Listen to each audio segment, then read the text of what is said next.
business taxes. Was stressing about all the time and all the money you spent on your taxes. This is my bill? Now Business Taxes is a TurboTax small business expert who does your taxes for you and offers year-round advice at no additional cost, so you can keep more money in your business. Now this is taxes. Intuit TurboTax. Get an expert now on TurboTax.com/business. Only available with TurboTax Live Full Service. The best late-night conservative talk show in America, Tackheads Radio. And listen, there are no people better on the air to give you the best in conservative talk than Tackhead Sean and Tackhead Clint. And we're working on immigration papers for a certain other guy who happens to work here, too. For those who are tuning in around the world to the best in late-night conservative talk, Tackheads Radio. Tack News. Tack News. Radio. Tack News. Tack News. Radio.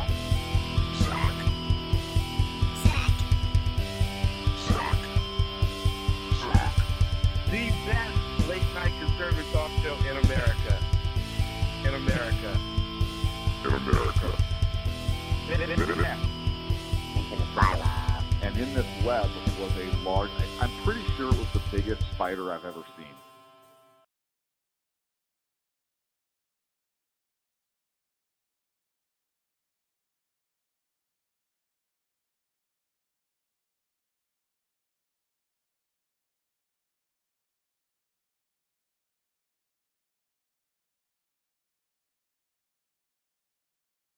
Days happen, and so yeah, time passes. Wow, that's amazing. Thank you so much for that. Day by day.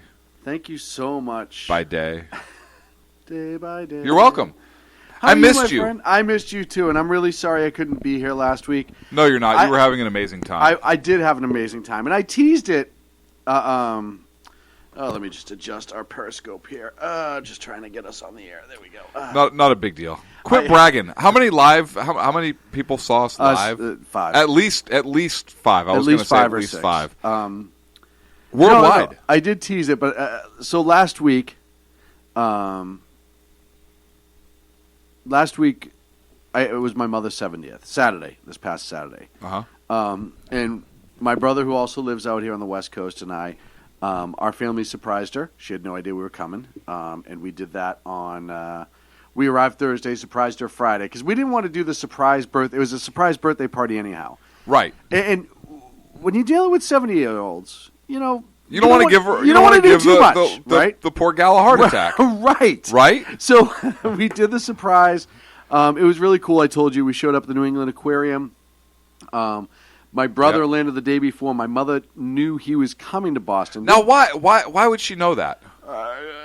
Because I thought it was a surprise. I remember you were all excited about the surprise. Everybody was going to surprise your mom. You were super excited about it. So I'm a little surprised to hear that your brother didn't surprise her. So. I was actually a little surprised, too. Actually, so maybe the surprise was on you? We were all pretty surprised. But, yeah, no. Well, we call my brother the golden boy for a reason. Okay. He could do no wrong with mom, and et cetera, et cetera. So, either way, what had happened was,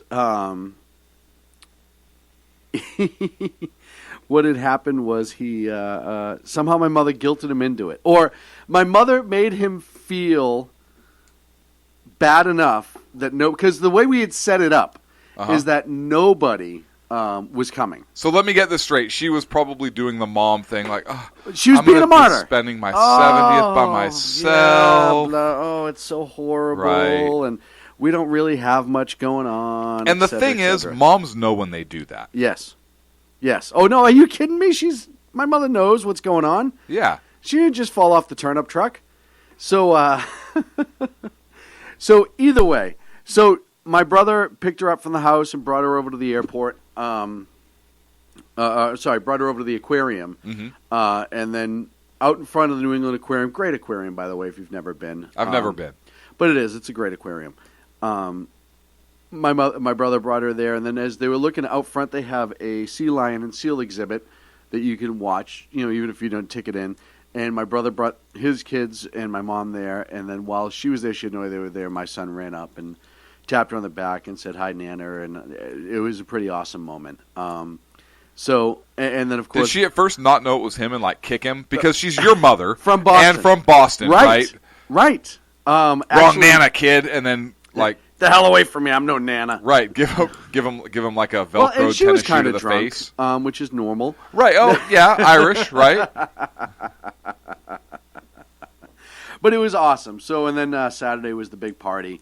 And I got to see my family and my friends on top of it all, so that was really good too. So we had a good time. So the big question: how much Jameson did you consume while you were there? St. Patrick's Day, the night before. We arrived late Wednesday night. Mm-hmm. I was in the air, which is why I couldn't even call in and do the show. And then Thursday was St. Patrick's Day. I'm not going to say much more than Booker's Bourbon. Okay. Got their money's worth out of me that night. And your liver as well. My liver. I was... It's actually, I heard that the amount of bourbon that you consumed was actually enough to preserve your liver in perpetuity. Yes! From now until the time you expire 30, 40 years from now, and even beyond. So you're no good as an organ donor if anybody needs a liver. However... Nobody needs to spend any money trying to preserve the thing to study. I'm pretty damn because preserved. They're just going to do it anyways. I'm pretty damn preserved. Yeah.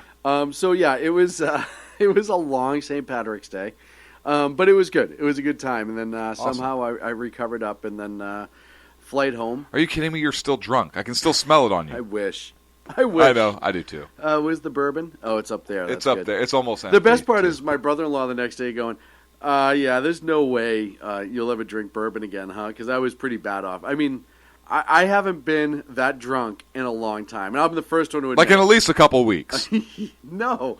Honestly, I'll be straightforward with you. It's been a couple years. Really? Yes. Wow. I didn't have to drive anywhere. I had no responsibilities per se. Kids were in bed. We were just a whole group of adults hanging out.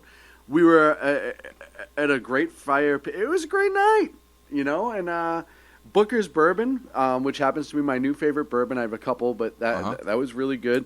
Nice and smooth. Yeah, I crushed it. So awesome. If Booker's would like to support the show after that glowing endorsement, we're a guy who, would probably drink kerosene to get drunk in his youth is telling you how great bourbon is. That's probably not the best endorsement you Now, hang on a second.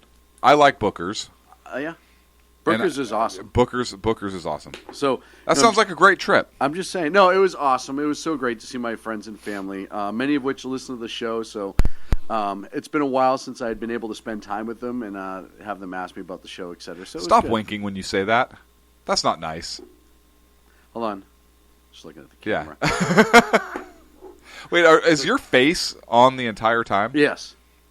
And we're on Periscope. So they're just staring at your face. Poor yes. things. Well, they have the nice drapery behind us. See, this is why you should sit over here. I know. That way they can catch both of us. And if I try to turn it around, the angle's all wrong. It's all wrong. Oh, no, wait. I can get you on the side. Wait. Okay. I can get you next to the...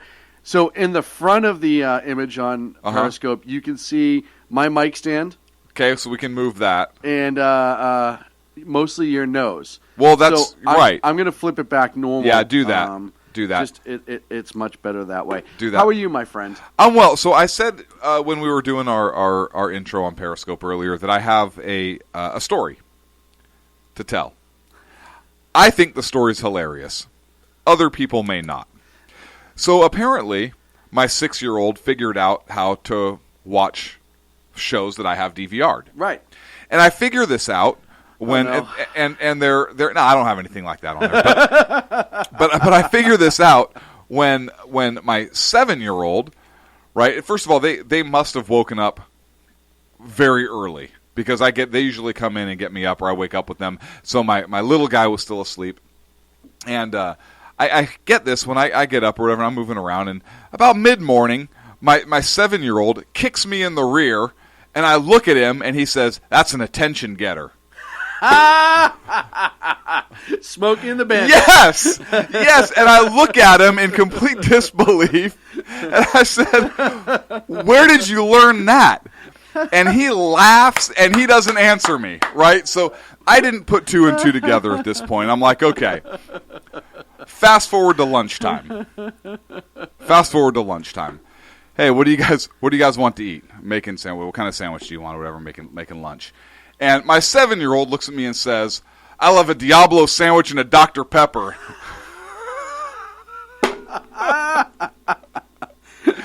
And step on it, I'm in a hurry. And then now I know, right? And I look at him, and I was like, did you guys watch a movie on the DVR? Like how? And he starts giggling. He starts laughing. And he's like, I love that sheriff. Oh, yeah, Buford T. Justice, yes. baby. Classic. So apparently, they woke up very early. Early enough to watch some Smokey and the Bandit and then crawl back to bed. So they had to get up like at 5 in the morning. Yeah, 5 a.m. easily. Oh, man. So I think that story is hilarious. I think that's a great story. Out of the blue, right? Out of the blue, 7-year-old. That's an attention getter. Come on. That's an attention getter. Oh, man. We have a ton to talk about. We got to get into it. You can think about it, but don't do it. Oh, and don't play with yourself. It wouldn't look good on my highway. Let's talk about the big board of topics. What do we got coming up? 10 minutes past the hour. So right now we have a segment. Think about it. A segment, but don't do it. Let's get out of here. I'm staying right here. What a great movie. Let's start off with something light. So this segment is called Hello America. Hello. The Hunt for Red October, Little Kim style. For Yellow October? So I sent this story to stop. There you go again. Ladies and gentlemen, the blatant bigot. SHR Media does not endorse the personal views of Sackhead Sean. Wow. North Korea was missing a submarine. Yeah. And this is a story I wish we could have done the show last week because it was even funnier when it first came out. And I haven't heard anything since, so I don't think they found it. Like, I've tried to search the interwebs. I think it's funny we're doing our first show on Periscope tonight, and we're talking about a submarine. But go on. Yeah, no, totally unplanned. Don't worry about it. So it was a 70-foot class, huge sub. Huge. What was it, like a boomer for them? What was it, like the turtle from the Civil War? Did they find, like, the blueprints from the turtle from the Civil War and say, they got, like, American intel? That's a boomer. And so they built, like, with the hand crank or whatever it was. You know that's what they did, right? Because the plans for the turtle were all over once they raised it or they found it or whatever it was. I think of, like, the Civil War, the first submarine. That's the one. Yeah, the turtle. The turtle, that's right. Yes. Where it was like, the blueprints were out and they thought they got probably like top-notch intel. So they recreated it. But then I read on, and it's a midget submarine. It's a diesel, not for like midgets, but why? Because they're North Korean? Yes. Okay. But it's a crew of 2. And then I was thinking, I was like, wait a second, somebody else had midget submarines, and they weren't very successful. The Japanese. The Japanese did not do well with midget submarines. They did not do well with midget submarines. And then I thought to myself, well, okay, so maybe they didn't steal the plans for the turtle from us. Perhaps they stole plans for midget submarines from Japan's archives, and they thought they got some top-notch intel. Well, either way, not very smart. They side-by-side the plans, and they were like, whoa. This thing is modern as hell. Right. And what I want to know is... Find me 2 guys we don't like. We have a mission. No. Find me 2 of our best. 2 of our best guys. Find me 2 of our best. We have our first boomer. Boom! And how is it nobody can find a diesel-powered submarine? I'm pretty sure we could stick one of these microphones that we're talking into right now into the ocean and find it right here off of California's coast, and the latest, somebody would find it. The latest on it is that they think it actually sunk. Shocker. Yeah, I know. But it was... Nobody ever accused North Koreans of being submariners. Right. It was right on the beginning of the joint training operation between the Americans and the South Koreans, rather. Specifically the Rock Marines. And so they thought it was another one of the, they like to throw their little missiles into the water when they get pissed. That's their temper tantrum. Yeah, so basically here's what I envision. They're going to launch their sub fleet of one midget submarine. Yep. With like a stick of dynamite or whatever it has for armament. I don't know. They're going to launch their one submarine and then shoot missiles into the ocean. It's literally those rubber torpedoes you have in the pool that you use to throw and dive after. Right. It's a guy with a drinking straw and he has to blow out. Blow the ballasts. I thought that'd be much more interesting when we blew the ballast. Yeah. Yeah, no, that was it. We just blew it. That was it. Look at this I don't know, but you thought it was going to be a lot louder because old technology. This is obviously top technology, so it's quieter. It's practically a stealth diesel sub. So I'm looking. We get some information. The Revolutionary War. The Turtle was actually the single-person submarine on September 6, 1776, and this is Agadorf on this. It's pretty good. Okay. It attacks the HMS Eagle, anchored in New York Harbor. So that was the first one. So that's the one that North Korea, I think, thought they got the plans to, but they thought it was like current intel. Right. And then I read on into the article, like I said, and then I found out it was a two-person sub. So then we're thinking perhaps they got the Japanese plans. I don't know. Like, how good is their intel agency? The Hunley was the Civil War submarine. Okay. All right. Thank you. That was cool. Thank you, Agador. Thank you, I appreciate that very much. Thank you. So my question now is, since the submarine's missing and we know Little Kim listens to Sackheads, and we basically just told him that his high-tech intel that he created these subs from is old, World War II era and Revolutionary War era technology. Mm-hmm. I wonder which one of their spies is going to get executed as a result of this folly. Because somebody was sent to steal like Ohio-class sub-plans. And they come back with right, a cross between the Turtle, the Hunley, and a Japanese World War II midget sub. And you know what? Just picture for a moment if you're right. Let's just say... Because it's a stretch. Let's just say Riddle Kim listens to our show. Right. We know he does. And he hears this. And he's like, oh, I'm going to execute somebody. The last words in that poor bastard's ears will be our show playing. As convicting him. As the convicting evidence. As evidence. Oh, man. That is horrible. Horribly funny, but horrible nonetheless. Oh, man. I love that story. It's just a feel-good story for me. It is the feel-good story. It is the feel-good story for it. Now, there's something else that came out. That I wanted to talk about because it's kind of hilarious. So, do you remember when North Korea detonated a hydrogen bomb? Mm-hmm. Do you know what the name of that bomb was? No. They called it the H-bomb of justice. I can't make this up. This stuff writes itself. This is like a horrible Austin Powers moment. Detonate H-bomb of justice. That's just a ridiculous, over-the-top, just completely ridiculous superhero, supervillain statement, is it not? Absolutely was. Absolutely is. Like you could picture Dr. Evil. Detonate the H-bomb of justice. Detonate. We'll hold them ransom. H-bomb of justice preparing to detonate. Anyhow. Am I wrong? No, you're 100% right.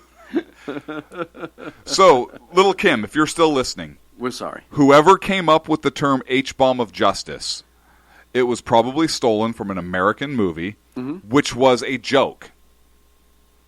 That style of speech should not be... You should have like H-bomb of doom. You might as well call it something like that. H-bomb of doom? Right? The kick-ass balls out H-bomb of death and shit. Right. No, that's actually kind of a cool name. That's actually kind of a cool name, Sean. That would be a cool name. It would be, right? Something like they'd name it like the firecracker of bigness, like something like that. Firecracker of hugeness. Of hugeness. Oh, good times. Unfortunately, Yeah, it's just sad to me that they keep trying to do shit and it always backfires. It's really like a horrible TV show. And here's something else. So they start these war games with the U.S., which you kind of touched on. North Korea then threatens nuclear strikes on us. Yeah. Now, I grew up in a different time. Mm-hmm. I grew up where I was taught, as soon as somebody says, I'm going to kick, you don't let them finish their sentence. Yeah, I absolutely agree. Right? I grew up in it, and that was acceptable at school when I was in school. If somebody says, I'm going to kick, they have clearly demonstrated their intent to kick your posterior region, and at that point, you were justified in self-defense. Now, if you went overboard, obviously different story, right? But you were absolutely justified to tee off on the guy. The H-bomb of retribution. H-bomb of retribution. Time bomb of the ancients. These are Agadoys. Oh my god. Sorry. If you're not in the chat room, shrmedia.com, you click live chat. You can see some of these great comments yourself. The weapon of boom. The weapon of boom. So if they're saying they're gonna strike us, why wouldn't we just? And I know why we don't, but why wouldn't we just do what we did to Gaddafi? I brought that point up today to somebody. Did you really? Yes. Why would we just not go over there and drop a couple bombs in Little Kim's front door? Yeah. And call it a day. Absolutely. Send a message. Yeah. Are you still gonna kick anything? I don't think you are. There's no kicking to be done. So shut up. Just stop it. And I'm talking to the administration. Right. You're not going to do anything, so just shut up. Just shut up. Our administration. All right. Next segment is yours. It's called Boston Strong. Yes. But only after SCOTUS makes them. Interesting. So the Supreme Court 2 days ago ruled in a case called Caetano versus Massachusetts. Woman. I'm a little disappointed in how you said Massachusetts, but go on. Massachusetts. Thank you. This woman gets arrested. So essentially, it's a domestic violence situation. She's in an abusive relationship with the father of her 2 children. She's a very, very strong, small stature, 4'11", very thin build. Her ex-boyfriend / father is much bigger than her. Shows up at her workplace, constantly harassing her. Despite the fact that there were numerous restraining orders in effect, somehow that he just kept going. How can that be? The government told him he couldn't. Right, so why is he still doing it? Right. Recalls a case out of last year where the woman got restraining orders against the boyfriend out of New Jersey, and then as her application for her concealed carry permit was being processed, she was murdered. How can that be? Exactly. So this kind of brings up, it brings to the point that she went out and got a stun gun. Well, 140 of the Massachusetts General Law, Section 131J, criminalized the private possession of stun guns. It essentially says you can't own it. Massachusetts has been long avoiding the legalization of stun guns, as other states are. Now, most parts of Massachusetts are pretty shall issue, and I've said this before in Massachusetts. When you get outside the greater Boston area, you actually get into some pretty rural areas and pretty conservative areas. It's much like California, where the large populous Worcester, Springfield, and Boston really kind of drive the election process in that state, even though they do have a Republican governor right now. But so this young lady goes out, gets a stun gun to protect herself. She gets caught with it by the police. They arrest her, and it's a felony. It falls under the Dangerous Weapon Act. So she gets convicted. She appeals. It goes all the way up to the federal Supreme Court, SCOTUS. SCOTUS rules on 2 major questions that were part of the case. Whether or not this particular law, which criminalized the possession of a stun gun, infringes on the Second Amendment right to keep and bear arms, and whether or not the Second Amendment protection applies outside one's home in case of a homeless person. This young lady, Caetano, was homeless. And essentially, and I know you have the full dissent there. I'm looking for my notes on it. But no, the Affirmation, sorry. But essentially, the court turns around and says, first of all, yeah, you can't have a law that completely forbids a person from protecting herself, especially in this situation. They refer to the Supreme Court on the scope of the Second Amendment. It does not extend the Second Amendment right articulated under Heller to cover stun guns, which is on page 8 of the decision. Which is interesting, too, because if the Second Amendment doesn't cover stun guns and regular guns are illegal and stun guns are illegal, well, the Constitution covers the right to keep and bear arms, but not stun guns. They kicked it. Yeah, they kicked it back to the Massachusetts Supreme Court basically to reconsider it, and there was I think all 8 of them said, yeah, you guys can reconsider it, and the issue was, does stun gun essentially fall under Second Amendment? And the lower court, the Supreme Court in Boston ruled that essentially something to the effect of the stun gun is a modern weapon that were not in common use at the time of the Second Amendment enacted. Right. That's what the Boston court said. And the Supreme Court basically said, hey, wait a second, that's inconsistent with Heller. It extends to arms that were not in existence at the time of the founding. You now get a chance to get it right the second time around. Mm-hmm. So they kicked it back on those terms. And the interesting thing is, here's the liberal argument, right? And let's apply this to what you hear in the Second Amendment. Those guns, that weapon was not around at the time the Second Amendment was written. Therefore, it's not protected. All right, smartasses, here we go. Computers and blogs were not around at the time the First Amendment was written. Right, so is it protected? So are Sean and I not protected? Yes. Because radio was not a medium, right? Or a way to conduct news or talk or have or voice an opinion at the time the First Amendment was penned. Right. Right? Is this what we're talking about? Does that mean my right to remain silent is different because Miranda wasn't decided at the time? 61, I think. What was Miranda? 60s, early 60s. I don't even know who Miranda was. It was some guy, right? So what are we talking about here? Why is it we can apply one standard to one right and a different standard to a different right because we like it? Right. Well, it's popular versus unpopular, right? Right. This makes me feel icky. Guns make me feel icky. And I'm sure there's some liberals out there who are like, oh, what they should have said is that the stun gun does fall under the Second Amendment, and therefore they should have kicked it back saying that the stun gun was okay. Completely trying to ignore the gun argument. Like, oh, this has nothing to do with right. it. But modern day, Agador brings up a good one. Modern day abortion techniques that weren't available when SCOTUS ruled on Roe versus Wade. Right. Right. Look, I mean, you could do this all day. All day. You do this all day long. Yeah. Ridiculous. Ridiculous. Well, I mean, great story, good for SCOTUS, but they stopped short of ruling it unconstitutional. Right, but Alito essentially said, and in his statement during the case was, essentially no state can make a law to keep people from defending themselves, and once they continue to go down that path, you're essentially talking about disarming the citizenry and ignoring the Second Amendment. That was the gist of his comments. Right. And that's a strong statement. It is. It's a really strong statement. It is, but here's the other thing.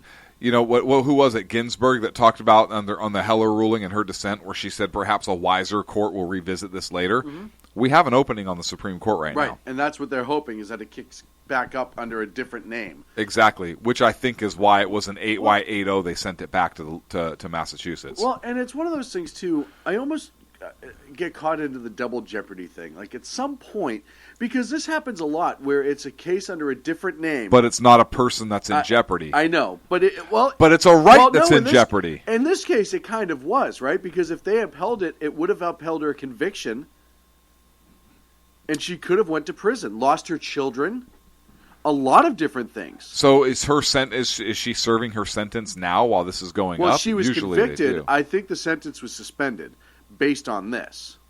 Because we do suspended sentence in Massachusetts for certain things. It's a weird thing. But, so you could actually argue that once this case is closed, it does directly affect her. And you can have the double jeopardy argument that nothing of this like should ever go up and meet the criteria again. Same thing out of San Francisco, the same thing with Heller. Like you said, the Ginsburg dissent in Heller. Why should anything like Heller ever be heard of again? It's been decided. Whether we want it to or not, in some cases, even on arguments that we agree with. Right. Like abortion, right. The abortion issue. The only thing you can do at that point... Not that we agree with abortion, but I'm just saying no, like that issue like where that some issue, conservatives... But the only thing you can do at that point is pass a law, state or federal... Right. That whether you want it to be legal or not, but then you're talking about getting everybody to vote on it, etc. Or on something like a right. I had this conversation with somebody earlier. With something like 2A, let's say 2A goes away. Let's say some wingnut court comes in and says, yeah, no, it's not an individual right. It can be regulated. It can be taken, whatever it is. And we lose that. It would take Congress or a convention of states to do a constitutional convention to amend the Constitution again and reaffirm the Second Amendment, or make another amendment that says the right to keep and bear arms of whatever kind is an individual right and shall not ever word it so succinctly that it can't be challenged, or at least difficult to be challenged. And that's the way you'd have to overrule that wingnut Supreme Court that tries to take away 2A. I agree. I just think that this running to mom every time you don't get your decision needs to end, especially for the same problems. Hey, we're up against a break.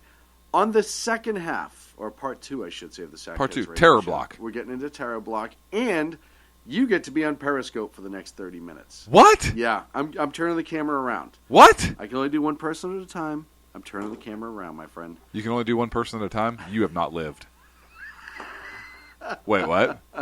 No, Thank God we're off the air right now. I'm sure those guys were glad to see it. We'll be back on the Sackheads Radio Show live in the SHR. I was like, Media wow, Network. NBA, huh? Conservative media done right. You're listening to the SHR Media Network. Times are dark. The people misled by corrupt politicians, lied to by establishment media, and deceived by the false messages of Islam. A nation in confusion needs a guide. It needs a man with a cane. I'm Dave Milner. Join me on Spreaker, SHR Media, High Plains Talk Radio, Live Rebooting Liberty, and YouTube for a unique brand of commentary on the unpleasant blind guide. Because truth is not always pleasant. In a world controlled by corrupt politicians, You got a business. You didn't build that. a team of ordinary men emerge from the ashes to give voice to the voiceless and hope to the hopeless. Sackhead Sean. Dude, I'm not saying calf was stupid, bro. Sackhead Clint. All good friends of ours usually show up drunk. Also starring Sacco as the producer. I'm a little bit drunk, 'cause I'm drinking. They are the Sackheads Radio Show. Every Wednesday at 8 p.m. Pacific on SHRmedia.com. Hey, it's Jersey Joe from Reaver of Common Sense, and we have moved to a new night and time. Every Wednesday night at 8 p.m. Eastern Standard Time on SHRmedia.com, you will catch the Reaver of Common Sense uncensored, unfiltered, and only on SHRmedia.com.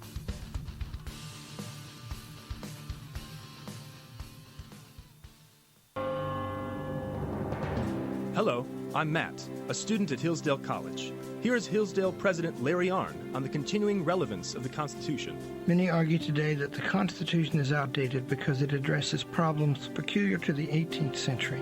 Some parts of the Constitution do read rather quaintly. Consider the injunction against titles of nobility in Article 1, Section 9 of the Constitution. But is that so outdated? The purpose of the injunction is to prevent the government granting special privileges to some for partisan reasons. This strikes at the heart of the rule of law. The crony capitalism so common today is a place where the government bestows favors and tax dollars on some businesses to give them a leg up over others. This is exactly the kind of thing the Constitution was meant to prohibit. The Constitution is not so outdated after all. This Constitution Minute was brought to you by Hillsdale College. To join the national conversation on the Constitution, go to constitutionminute.com. Conservative media done right. You're listening to the SHR Media Network. Yes. And I'm back. You're back. We're back. We're back. And I screwed up on Periscope. What'd you do? I accidentally stopped the broadcast. Why would you do that? Because I was trying to turn it around to put you on, and I screwed it up. So I'm going to... That's something I would do.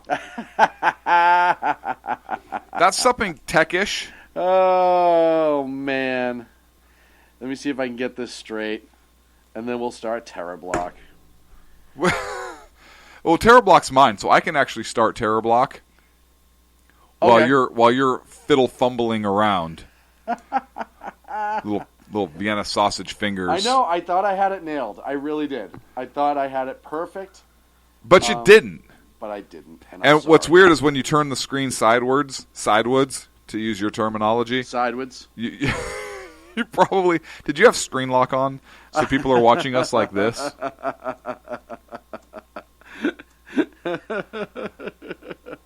And, all right, it's live, but I got to make some adjustments. So you start TerraBlock. Make some adjustments. So what do you think about... I'm just kidding. As you started to get up, I hate you. No, go ahead. I know you do. So for those that can see, Sean's station used to be directly to my left. That would be your right as you're looking. And it was great. It had good flow because we could look at each other, we could talk, we could interact. We'd get in like finger fights where we'd point fingers at each other and do like a finger sword fight thing when we would get heated. But now Sean is all the way on the other side, directly behind your basically from where your camera angle is. Yep. Is how Sean now has to look at me. And it's very difficult to get into heated debates this far away. Particularly when we're a couple of close talkers when we get upset. We are close talkers. So this is not very premium. I know, it's not very premium. But there's a lot of stuff we'd have to do to reset it. That's the problem. Let's figure it out. Well, if we could just get Sacco to come back, this wouldn't be a problem. Sacco, come back. You can blame it all on us. This is bad. I'm so glad that I'm not... wait, I am on camera right now. So a few things to note in the terror world. Yes. The House made a declaration that ISIS is committing genocide against Christians and other minorities, and then Juan Kerry backed that up. Mm-hmm. He actually met a mandated deadline, and he came out, and I was surprised. I did not think the administration was going to have the stones to call ISIS's mission one of genocide. Right. And they did. But the House approved a vote last week that declared the Islamic State as committing genocide in the Middle East, which at the time John Kerry had not made the declaration as well from a State Department, from an administration standpoint. Now, the interesting part was this resolution passed the House with a unanimous vote. Right. When is the last time Congress agreed on anything 100%? I have to admit, it's actually been a while. Yeah, at least a while. I don't even know. Has there been anything after 9/11? I don't know. There was probably one dissenter, right? We've had one communist in there before, I would imagine. Interesting. Very interesting. So Christians and other minorities in Syria, Iraq, other parts of the Middle East, a statement came out and said, when ISIS systematically targets Christians and other ethnic and religious minorities for extermination, this is not only a grave injustice, it's a threat to civilization itself. And that was from Jeff Fortenberry out of Nebraska, a Republican. We must call violence by its proper name, or this violence by its proper name, genocide. And that, look, the stones to do this, right, to call what ISIS is doing genocide. Now, since this is called genocide, and now John Kerry has come out and labeled it genocide, what the Nazis did was genocide. Yes. And everybody agreed, right, the world for the most part agreed that when genocide is being conducted, we have an obligation to step in. Mm-hmm. So, Obama, what are we doing? Going to Cuba. Right. We'll get to that. Look, the deadline for Kerry to make the announcement was March 17th. Mm-hmm. 6 days ago? Yeah. Almost a week ago.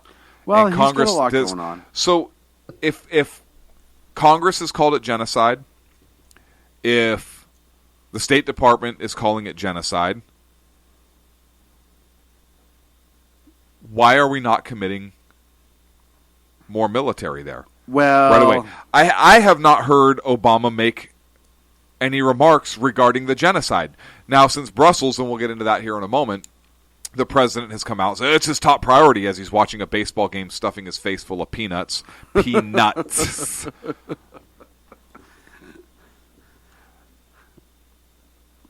So you're saying Raul Castro's nuts? No. The president was eating them.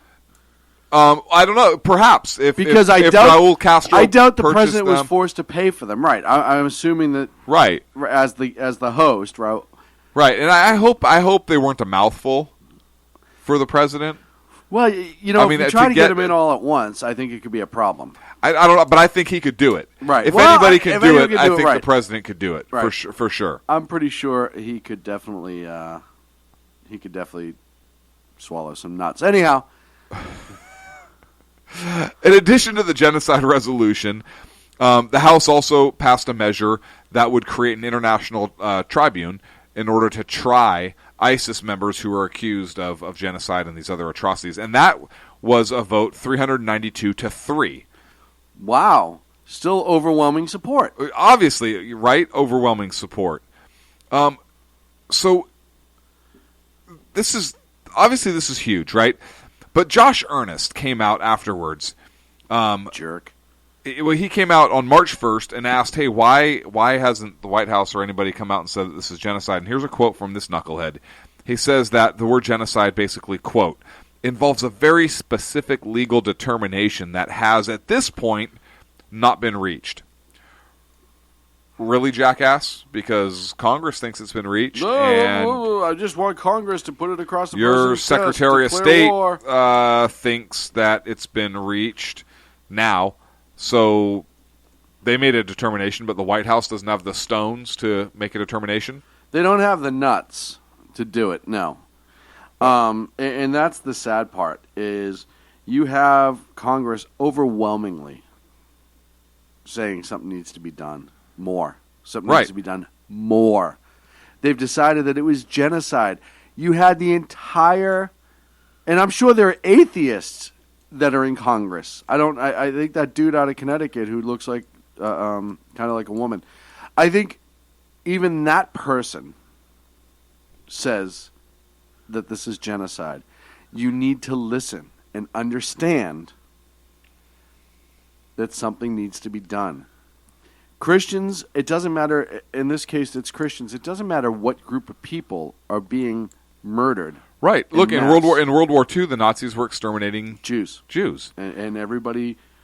where's the president? Why has the president not stepped up and put forth just a broad plan? Plan to Cuba. Yes. Not a plan to Cuba, no. That was tried and it didn't work out so well. You have to turn around, put a broad what? Put Mary up? Ron, that is way out of sorts for you. We affect people. We do. We do. No, not put Mary up. We would never. Though Mary would kick some ass in Washington, and I would love to see that. Go on. I can't believe he said that. We are horrible influence. So how are we not obligated to stop it? World War II happened. Nazis commit crimes, commit genocide against the Jewish population.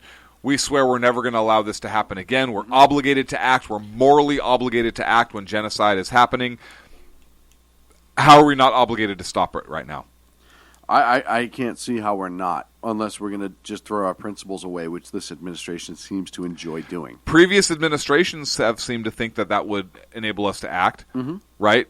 Colin Powell, 2004, deemed that the Darfur region in Sudan, that what was happening there was genocide, and attorneys apparently at that time said, well, that doesn't necessarily obligate us. Really? Right.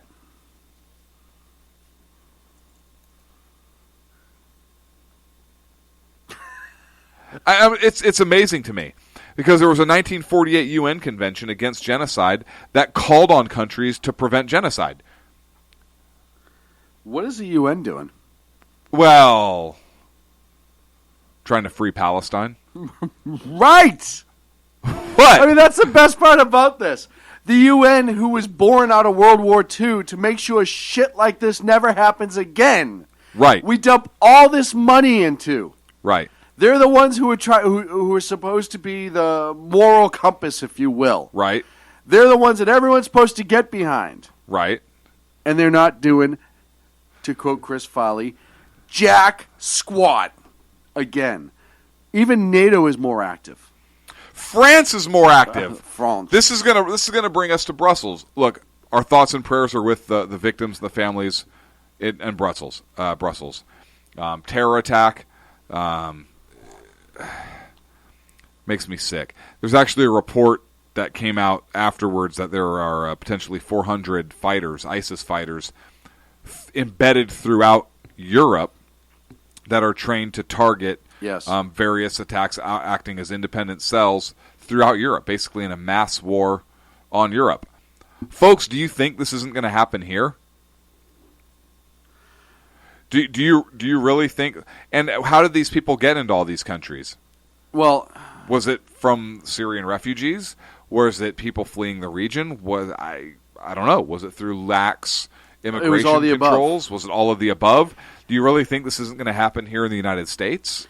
Well, there's a great argument. You talk about how Brussels went from 10 years ago being this beautiful, 20 years ago, this beautiful shining city with all these really high-end shopping districts, very affluent, young population, young being the problem almost, right, to what it's become now, which is one of the most active terrorist locations outside of the Middle East. As far as planning, activity, amount of people living, I think it's 1 out of every 1,200 Muslims who live in Brussels are somehow related to terror. Is what the numbers are looking at. I want to talk about Brussels real quick. 34 people were killed in Brussels, and there's reports that saying that the number of injured could be over 250. That number is still not accurate. Explosive devices were used in the attack. More devices were found after the attack. Cowards. They bombed the Brussels airport, subway systems during rush hour traffic on Tuesday. 11 people were killed at the airport when it first came out. There was the metro station near the European Union headquarters where 20 additional people were killed. The death toll has been raised from the initial count of 31 to 34. Now is the most recent number that we have. Almost immediately, it was confirmed as terrorism. The French Prime Minister came out and said, "We're at war. We're at war. We're absolutely at war." Once again, there was a great article written entitled "We're at War." Anyways, I digress. We have France, where their flag used to be white, completely white. Now there's red and blue on it. Once again, there is red and blue. They actually found their testicles. Yeah. Well, they had to. And where are we? Watching a baseball game in Cuba. Our flag's turning white. That's the problem. Why did the President of the United States not get on a plane and come back to America? Hey, sorry, we got terror strikes happening. I have to get back to my country. Well, and it's one of those things, too, that when he did speak after the baseball game, he mentioned about 18 seconds, maybe, of the incident in Brussels and then moved on to trying to promote the communist country of Cuba is a wonderful place and that Raul Castro is a beautiful individual. If you go to High Plains Pundit, hppundit.net, there's a great article that Dan Butcher wrote that essentially gives you a list of everything that Raul Castro was involved with, and now that this president's standing next to him. So that tells you who he really is. The president is he just wants to do nothing for the next year and disappear. He's hoping that's what's going to happen. Reality is, these people are active. Like you said, 400... Estimated 400 in highly Europe. Trained, and that's what they're saying. They're highly trained in Europe. Folks, Europe isn't a big place. No, and 400 can cause a lot of damage really quick. Well, and again, I bring this home to the United States as well. You really think this isn't going to come here? Mm-hmm. It's already here. There's updates on the UC Merced attack, which was the knife attack, again, here in California, where this FBI reports are coming out saying that this individual was potentially self-radicalized, had an ISIS flag, but yet the administration, they won't allow them to call this terror, the UC Merced attack. So we've had, my opinion, that's terrorism. Oh, it absolutely We've had that terrorism. attack. And then in California, again, we had the San Bernardino attack, where obviously our citizens were killed. It's happening here in the U.S., and just because there's intel that 400 fighters are out there in Europe, again, I keep saying it, but they're here, folks. They're already here. And the president, look, he basically said something to the effect of, we shouldn't allow terrorists to affect American lives, and I shouldn't allow it to affect or to disrupt my life. Essentially, something to that effect. Basically, that American lives and his life shouldn't be disrupted by terrorist actions.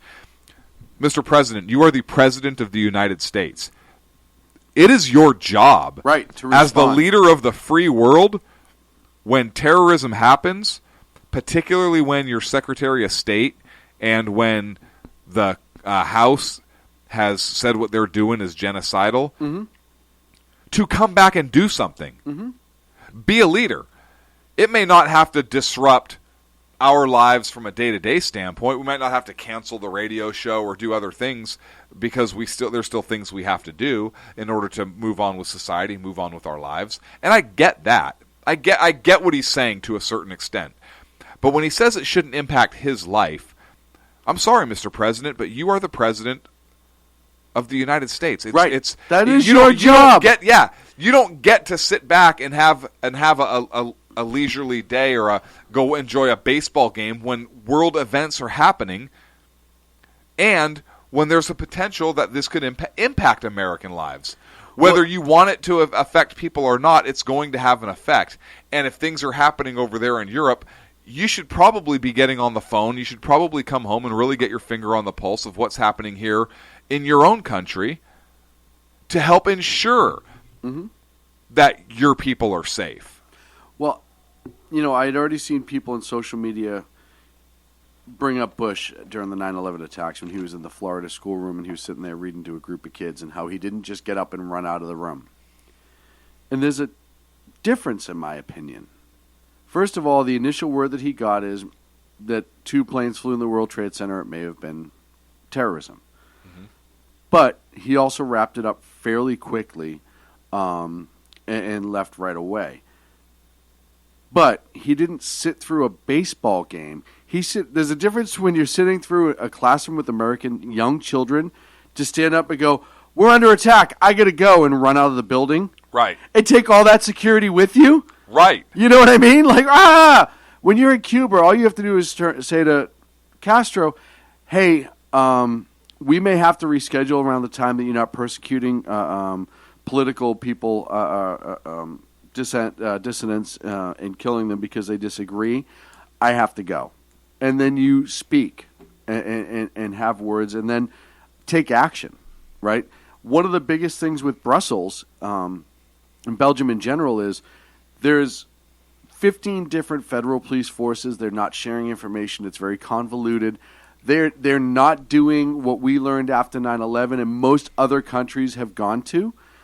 which is a very straightforward system of communication. So that's a big problem in Belgium right now. Listen, Friday they arrested the mastermind of the Paris attacks. They put out that he was talking, and then these attacks happened. 2 of the guys that were involved in the attacks in Belgium yesterday, they were under surveillance by one organization or another, and they were ignored. Belgium is trying, but their system is horrible. I'm not saying that they allowed these people to die, and I'll never say that. I don't believe that was any sort of the case. But right, they knew all this stuff was about to happen in Belgium. They knew an attack was imminent in Belgium. They've been saying it for months now. We know about the train out of Belgium with the Americans who stopped the attack that would have been a horrendous attack. One guy with an automatic rifle and a bunch of ammunition on a train where nobody can stop it or save him, and they'll be in the middle of nowhere. That was thwarted. The French attacks, the Parisian attacks, started, or all the attackers came out of Belgium. Belgium imported in the 60s and 70s a whole bunch of Arab low-wage employees to work the factories that have since gone away, leaving no work for the Muslims. There's a great article that is in The Federalist called What America Should Learn from the Attack in Brussels. It's written by David Harsanyi, and he's talking about, if you have a chance, check it out, Federalist.com, about everything that's gone on in Brussels, and one of the biggest things is political correctness. Nobody is dealing with the fact that there's Muslim extremism there as much as they should be because they're so afraid of being called an Islamophobe, as we do in this country. There were people, and I was disgusted at the people who were on social media who, before they even identified the attackers, were coming out and defending Muslims for all the words that were about to come.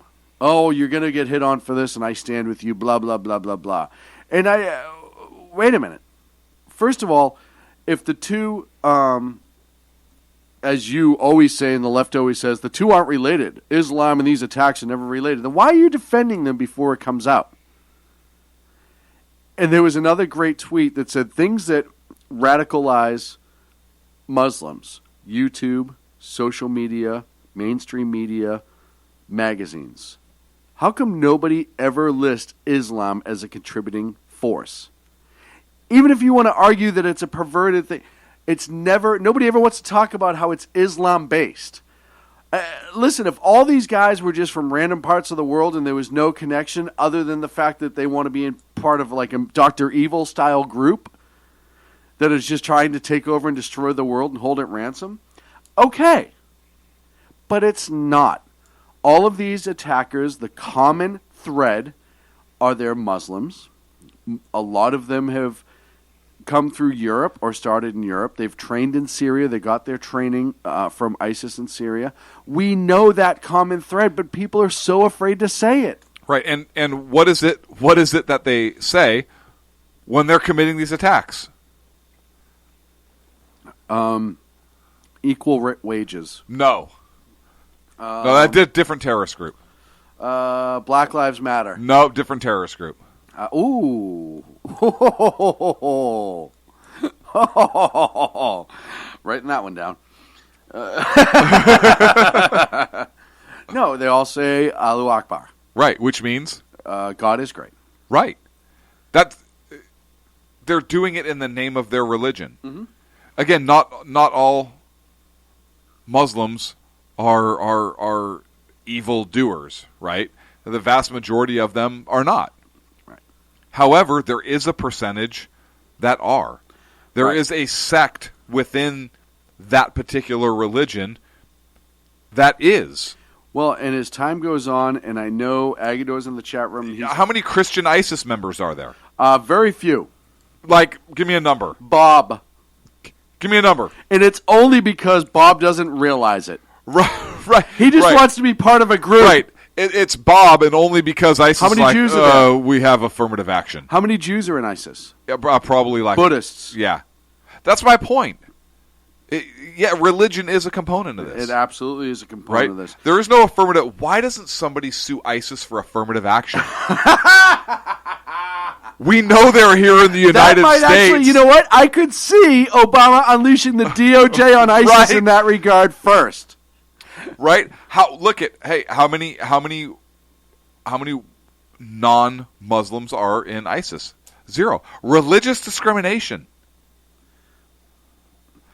So somebody can't join their group without converting? Right. How's that legal? I don't understand how it can be legal. Obviously, they're a hate group. So why can't we go after their funding? What about the RICO laws? Can we go after RICO laws or something? Something the administration. How many Muslims do you know named Rico? And isn't it funny how they use a name like Rico to go after the mafia? Hey, Rico. Right? How's your pizza? I have bad news for you. Your taxes. You think that was by design? Of course it was. Of course it was. Of course it was. Because we're up against a break. We hate everyone in this country. When we come back, Sean's bringing it back with the election block. The election block, all that and more here on the Sackheads Radio Show, live on the SHR Media Network. Conservative media done right. You're listening to the SHR Media Network. Times are dark. The people misled by corrupt politicians, lied to by establishment media, and deceived by the false messages of Islam. A nation in confusion needs a guide. It needs a man with a cane. I'm Dave Milner. Join me on Spreaker, SHR Media, High Plains Talk Radio, Live Rebooting Liberty, and YouTube for a unique brand of commentary on the unpleasant blind guide. Because truth is not always pleasant. In a world controlled by corrupt politicians, You got a business. You didn't build that. a team of ordinary men emerge from the ashes to give voice to the voiceless and hope to the hopeless. Sackhead Sean. Dude, I'm not saying half of the stupid bro. Sackhead Clint. All good friends of ours usually show up drunk. Also starring Sacco as the producer. I'm a little bit drunk, cause I'm drinking. They are the Sackheads Radio Show.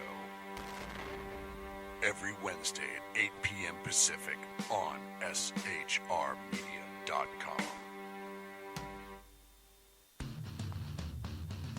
Hey, it's Jersey Joe from Reefer of Common Sense, and we have moved to a new night and time every Wednesday night at 8 p.m. Eastern Standard Time on SHRmedia.com.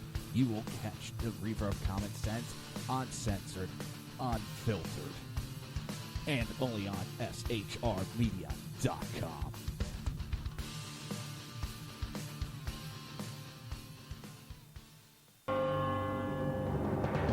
Hello, I'm Matt, a student at Hillsdale College.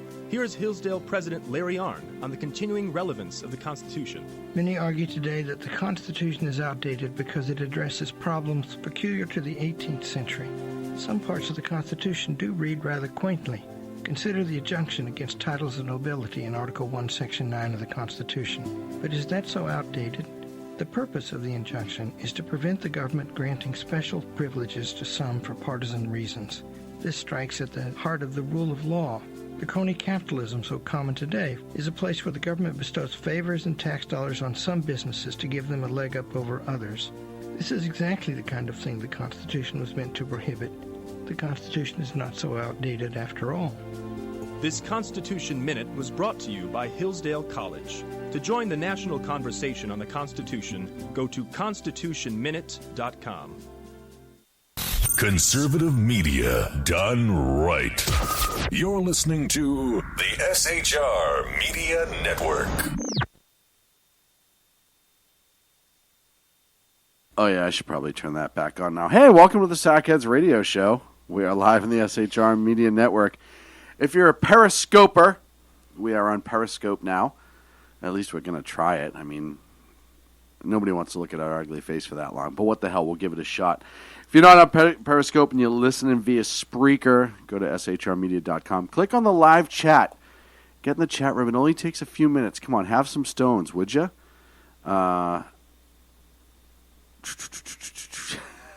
I missed. Oh, I love stories. So Dan Butcher does this to me all the time, where he'll send me a couple stories that are breaking news for some reason.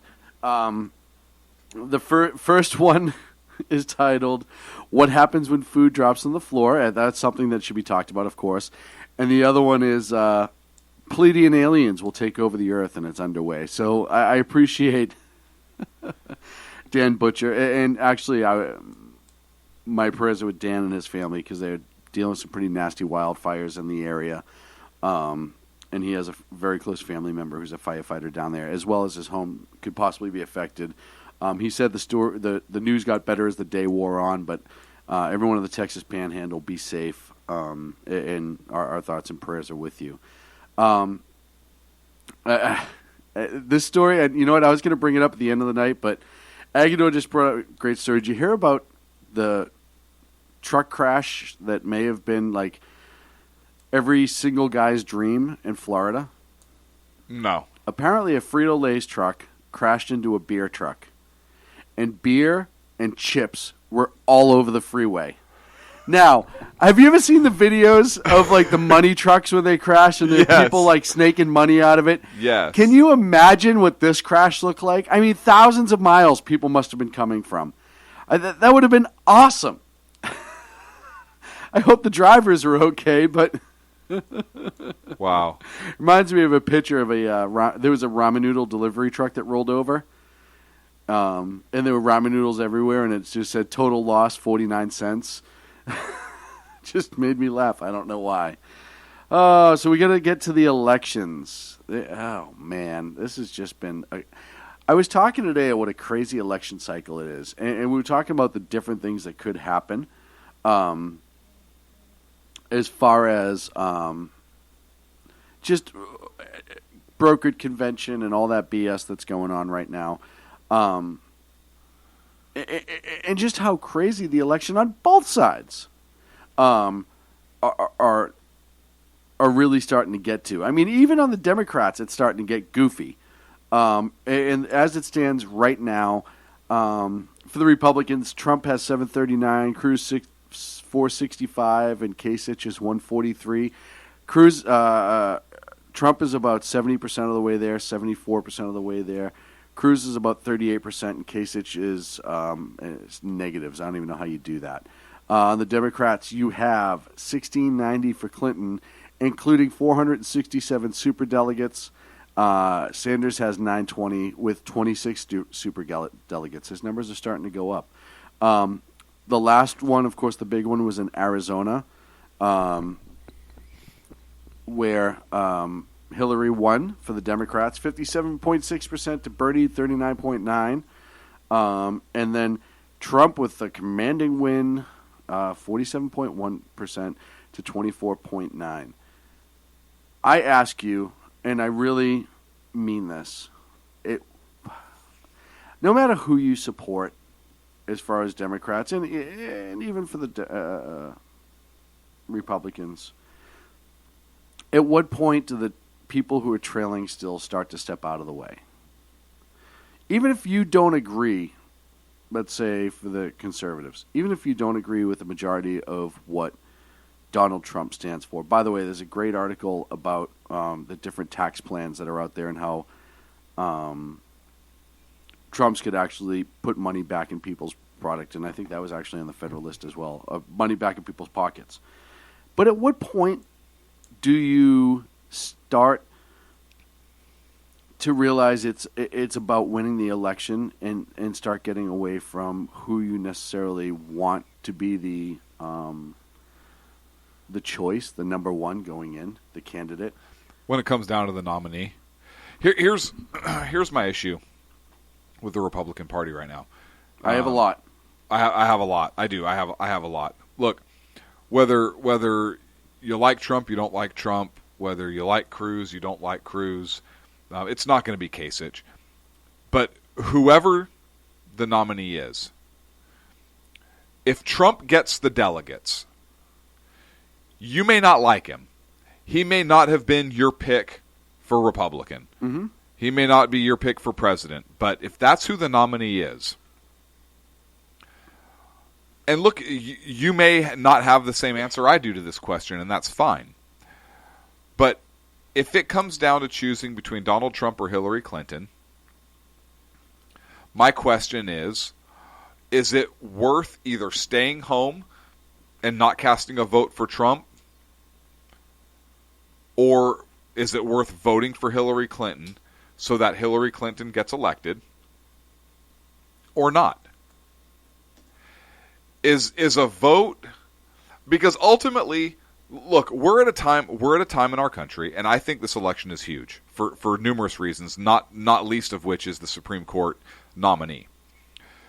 Do you really think it's smart, because you don't like Donald Trump for whatever reason, if he's the nominee, to not vote for him and to vote for another candidate or whatever just because you can't vote for Trump, knowing full well that in doing so, it's allowing Hillary Clinton to probably win the presidency and probably finish fundamentally transforming our country through Supreme Court nominees, and they're going to get confirmed that they're not going to. Congress is not going to leave the Supreme Court seat vacant for 4 years, right? Because they don't like it. It's not going to happen, and people would be angry if they let that happen, and rightfully so. Right. But it's just a great quote. I want to read to you when you're done. Yeah. Are people, are Republicans in this country that, and look, if this is you, then that's fine. But I don't understand the mindset of, I just can't vote for Trump, so I'm going to vote for somebody else, knowing that the net result is going to be Hillary Clinton and, honestly, the downfall of our country. Look, if Trump is the nominee, and you want to change the Republican Party created Donald Trump. Absolutely, 100%. So if this changes the party, if this wakes them up, if this gets them more conservative, whatever it is, is that not a good thing? Right.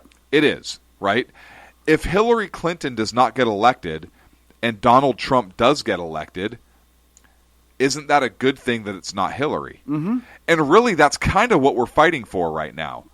This election, even if it's Donald Trump, he still has to go through a Congress. Right. And even if the Republicans lose the Senate, let's say they lose the House and the Senate. Probably not, but let's say they at least lose the Senate. They're not going to be able to accomplish whatever the hell they want.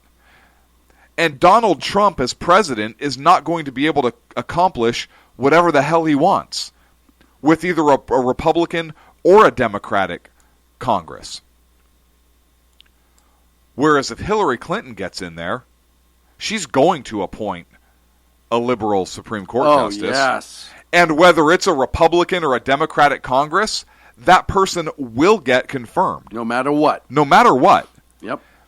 And if Ruth Bader Ginsburg retires and if there's another vacancy, she could potentially have, the next president could potentially have 3 vacancies to fill on the court. Which means because you didn't want to vote for Trump, you are going to now, for the next 25 years, the Supreme Court is going to be shifted to the left. Which means your 2A is going to be in grave danger. Your First Amendment, in terms of religious liberty, is going to be in extreme danger. So for me, it's going to come down to what's more important.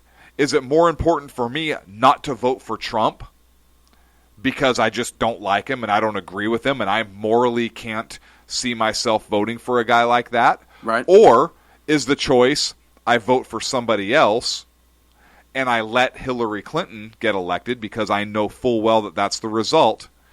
And as a direct result of my actions or my inactions or my voting for somebody else, knowing that it's going to allow Hillary Clinton to become president and knowing that the country as I know it is going to disappear, what's worse? Well, and you know what's funny is it worse voting for somebody that you disagree with on certain levels but who is going to protect certain things? Or is it worse voting for somebody else and allowing this other person to get in and really probably bringing about the downfall of America as we know it. And that's really what it comes down to for me. Well, and I've seen a couple different things, pop up. One of the things that I hear a lot is the polls that put up Kasich and Cruz against Hillary, but they don't talk about how Donald will do, right? Right now, both Kasich and Cruz, polling-wise, could beat Hillary, but they don't talk about how the Donald would do. So I think there's polling that shows that Hill Dog would beat Trump, right? Right. And it would be close, but that's also as of right now with all the candidates in the mix. Right, and my point is, how many people would stay home, do what they did for Romney? Romney was supposed to beat Obama, right? Mm-hmm. But people weren't excited about him. They didn't, whatever it was, they stayed home. Well, I think Democrats would stay home for Hillary. The GOP and Jersey Joe pointed this out in the 80s were afraid that Ronald Reagan would destroy the party. And look at what he became. Yeah. Agador had two really good comments. Number one has to do with your time on Periscope. How do you have two computers and not know how to chat? So that's, I said. I never said I don't know how to. But he also said, I'm only 90% sure Trump would hose the country. I'm 100% sure Clinton would. And that's my point. Right? Look, Donald Trump will not hose the country economically. Donald Trump will not hose the country on 2A issues or on the Supreme Court. Right. He won't. And so even if his economic policy is garbage, even if his foreign policy is garbage, the fact that we get 25 years worth of Supreme Court and our liberties protected is a hell of a lot better than we would ever get from Hillary, because like you said, you're 100% sure Hillary is going to hose this country economically, internationally, and via the Supreme Court. Yes. Trump may hose us 2 out of 3. Right. And I'll take 1. Any win's a good win at this point. Exactly, and particularly the most important win, which is the Supreme Court. The economy it will recover, particularly if you invest in lead and silver. Right? Internationally, we've been hosed for the last 8 years. Mm-hmm. Worst case scenario, we bomb freaking Putin. I mean, I don't know. Right. But and again, it's one of those things that Congress needs to put bills on his desk before he can sign it. Bill in his desk? Put a bill on. Like Clinton? Yeah. Or a pass bill. Go ahead and sign me, Donald. This will be like old times. Right here in the ass. Right here. Just sign this. Right next to everyone else's name. You can put your name under the D's for the Donald. Not under my D. Don't be sick, Donald. You know what I meant. Such a joker. Hillary, let's do body shots. Jersey Joe in the chat room. The joke is on Hillary. If she gets elected, she'd have to sit at the same desk Monica knelt under. That would be interesting. She'd have it moved. She'd just sit on the floor. Listen, it's one of those things. We hear from the left all the time. We hear even from the right sometimes. Well, it's always what the people want. It's about what the people want. It's about what the people want. Right now, it kind of looks like the people want Trump. Yeah. And even if that's not everybody, the majority of people, it appears at this point, want Trump to be the nominee. Now, is there a chance that Donald Trump could lose the general election? Sure, there's a chance anything could happen. Is there a chance Hillary Clinton won't make the general election? Yes, there's a chance. So you have to start looking at numbers of Trump versus Sanders and or whoever else would jump in at the last minute. The problem is that Biden. How much longer? What's it? I want to say it's June is the last point anyone could throw their hat into the ring officially. The parties could nominate whoever they want. Right. But let's say Hillary gets indicted. And she's nominated. Say she nominates first, then gets indicted. Right. Joe, you're up. Herman Cain was on Fox today, and he was talking about all the negative things you hear about Trump and none of the positive things regarding taxes and the economy specifically, and how a lot of that has to do with, because there are the two other candidates there right now, when you get to the point that you've decided who your candidate is, if it is Trump, a lot of the negative things that are being thrown by Cruz, Kasich, and a lot of Mitt Romney and the likes of the establishment would go away, and you'd actually be able to focus on some more of the positive things that may come up of a Trump nominee. It makes strange bedfellows when Jeb Bush is supporting Ted Cruz, and that shows you that the establishment is even jacked up because they're going to go with the Tea Partier before they go with Trump. I would love to see a Trump-Sanders debate. Obviously, Trump-Biden debate would be awesome, too. I'm answering a couple of the chats. A Trump-Biden debate would be like Benny Hill on Adderall and in stereo. I think that... Right. Agador, that's outstanding. I agree. I think that would be one of the funniest debates on the face of the planet. It wouldn't shock me, though, if the Republicans try to go to this broker convention, and you see Kasich get it, and then Cruz as his running mate, and then Trump's left out of the mix. And as you said, Trump said he won't go third party, so does that mean he go to the Democrats and fill Hillary's shoes? Because Hillary's going to be indicted? Imagine if that happened.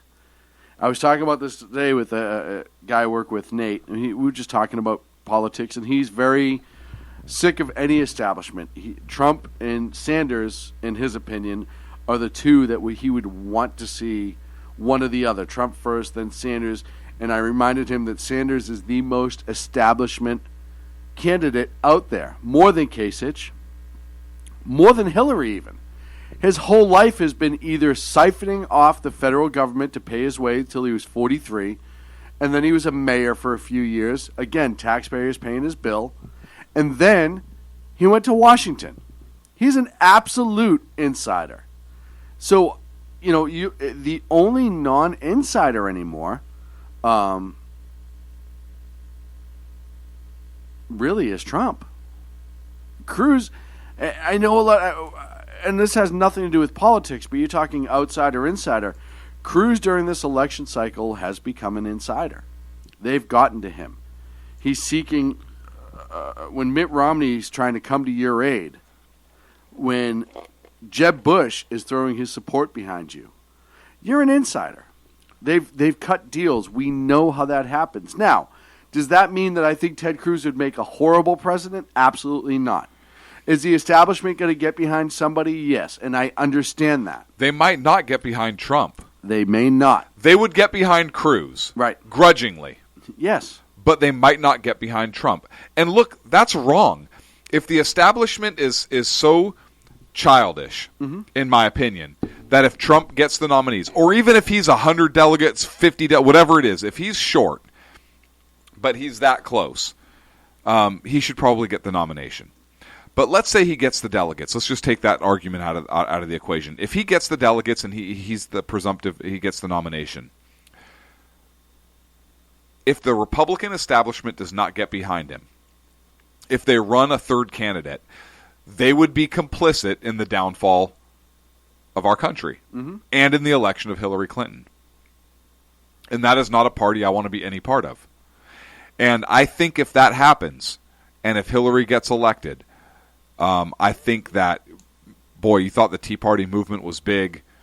Exploding a few years ago. I think it's going to explode, and I think the Republican Party will be done. I think the Republican Party is kind of in death throes right now, and they've done it to themselves. I've said it before, but this is something they should really take notice of. And if they want to be in on it, they need to kind of embrace it and work with what's happening within the party. And guess what? If they did that, if they had done that 4 years ago, we wouldn't have Donald Trump in the race right now doing as well as he did. We'd have Ted Cruz and Marco Rubio kicking ass in this race right now. Right, wrong, or indifferent. Yep. So right. And look, I'm not saying I have any. I'm not saying. Look, do I agree with Trump on every? Of course not. Would Trump have been my number one pick? Of course not. Am I going to get behind Trump if he's the Republican nominee? Yeah, I am. Because the alternative is far too dangerous. Well, and you start looking at, I put in the chat room when I talked. Agador said that Trump's been buying the insiders for over 30 years, and that makes him an insider. And I said, all right, well, no, it makes him a businessman because he's been buying both sides. Right, and that's what I was saying. He hasn't been bought, even if he's been doing the buying. Exactly. And there's a difference. Just because he has to play by their rules to be in business doesn't necessarily mean he has to like the rules. Right. But in order to keep employing people, earning a paycheck, there's a chance that he would. You can't get into big business and not have to negotiate and grease the wheels. Right. Because government is so huge, that's the only way you can get it done. It doesn't mean it's right, but if it means laying off everybody that works for you and losing a paycheck, I hate to say it, you have an obligation to those people. So I had as long as you're not breaking the law. Right. So I had this discussion with somebody today also. Look. They said, well, Donald Trump, look at the way he acts. I said, okay, look, do you really think Donald Trump goes into a room full of bankers, a room full of other execs, a room full of whatever, and when he's negotiating multi-million-dollar deals, do you think he goes in and conducts himself that same way? Or do you think he knows how to go in and cater to that crowd, to work a room, to broker deals? He wouldn't be able to broker deals with anybody if he goes in rooms like he goes on. That's a performance. Right. He's an actor. He's performing for the crowd. They've been elected too. You want to know why you don't know perhaps exactly where he stands on every issue? Because he's a negotiator. Mm-hmm. You don't go into a negotiation showing your hand. I'm not saying that's right in a presidential contest because I think we should know what his issues are. But I'm just explaining a certain perspective, right? Well, I can understand why he's not used to coming out and saying exactly what it is he's going to do. But I absolutely think that he can conduct himself appropriately. Well, and Agador is saying he doesn't believe the businessman excuse. It's just you just admit that he's an insider, and that's the end of an issue. Who admitted he's an insider? Well, no, just admit. He's saying if you just admit he's an insider, it's kind of the end of the issue. I don't think he is an insider. I didn't follow him around prior to him running. I've seen him on TV shows. I know that he's a business guy, et cetera, et cetera. I don't see him in Washington full time. I know he's donated monies to campaigns. I know he's donated on both sides. I know he's done things to get his business. But when I say insider, me specifically, I mean the old guard GOP or Democrats, right? Who been in Washington for 20 years, 30 years. Who it's all elected officials. Yep, party officials, who've worked for elected officials, who's turning around and they're playing the whole "give me money and I'll pass your thing. I'll give you pork." Right. To me, that's the Washington insider. Now, he's given money. Does he know a bunch of people in those circles? Yeah, of course he does. But he's given money. He hasn't taken money, and that's the difference. And Agador, if you and other people are considering that is an insider, okay, then he's an insider. Well, I don't consider that. I disagree with Ag's definition of what an insider is. I agree. If that's if that's his definition of an insider, then okay, right. Then to him, perhaps Donald's an insider. I'm with you, Sean. I don't consider that an insider. And he's talking about deals. And listen, I understand. Prime example, and this is the easiest way to put it.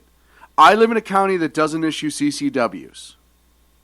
I hate it. Which is illegal under the current. Right. I hate it, and I think it's horrible. But that doesn't mean, in order to conduct business, I'm just going to carry my gun around and be in violation of the law. Right. You have to play within the rules that are there. I don't like it, but I respect the rules. Now, do I vote to change it? Yes. Do I write letters to try to change it? Yes. Would I support a lobby and actually give money if I thought I could get it changed in my county? Absolutely. Would you have a vote Ed Prieto out of office campaign? Absolutely. Of course. And I have the Constitution on my side. Right. I literally have the founding document supporting me, and I still can't fucking carry a gun. And Ed so to Prieto turn around doesn't. and say that makes you an insider because I disagree, but I live in the county, I don't have a choice. It's not the same. I don't agree with it, but I follow the rules. And you give money to other people to Absolutely. try and change it. Doesn't mean make you an insider. Yeah. But that's what I mean. I have to follow the way things are. I have to follow the law. Now, is it the law for all the backroom deals? No. But it's the way government is. And does that mean that a person operating within Washington enjoys having to do all that? No. If you listen to Trump, he hates the oversight in business. He talks about it all the time. Yeah. And it's not a big stretch. It's the exact same thing. I'm being told it's a big stretch. It's not a big stretch. It's not a big stretch. You play within the rules that are established, and then when you have control, you can try to change the rules. And I follow what you're saying. Donald has to operate within D.C., the rules that are established there, just as you have to operate within your county and the rules that are established there.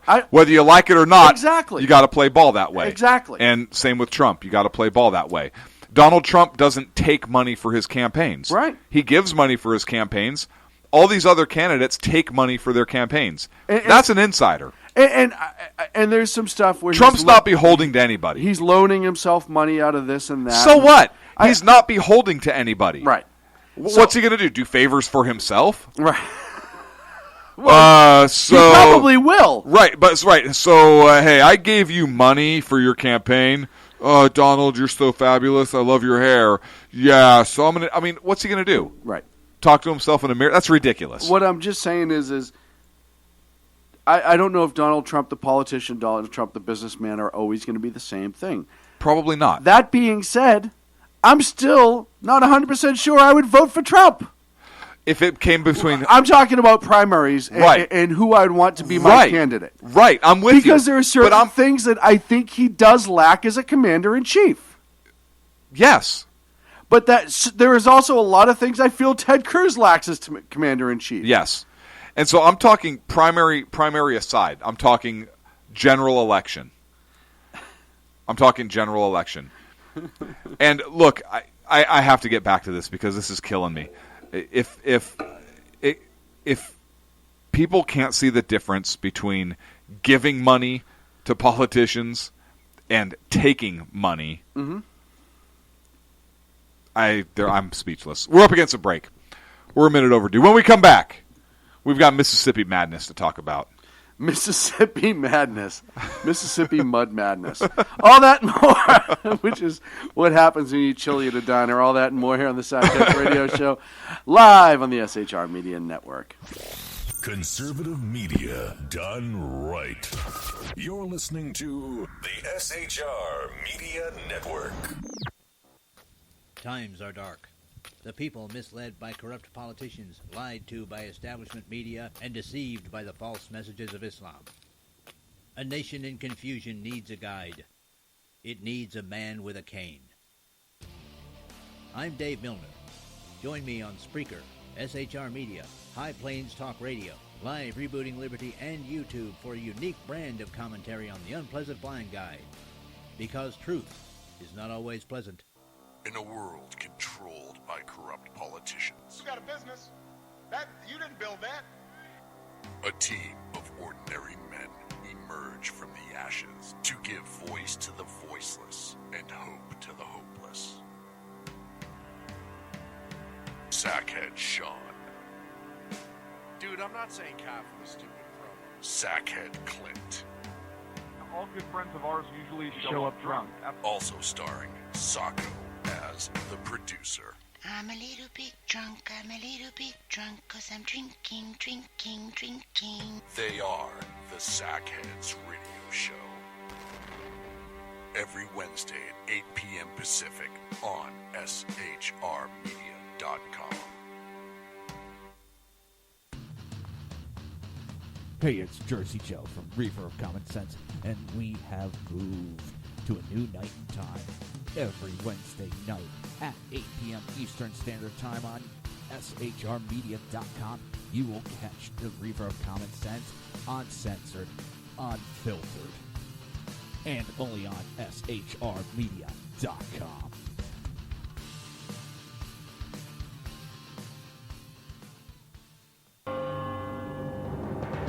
Hello, I'm Matt, a student at Hillsdale College.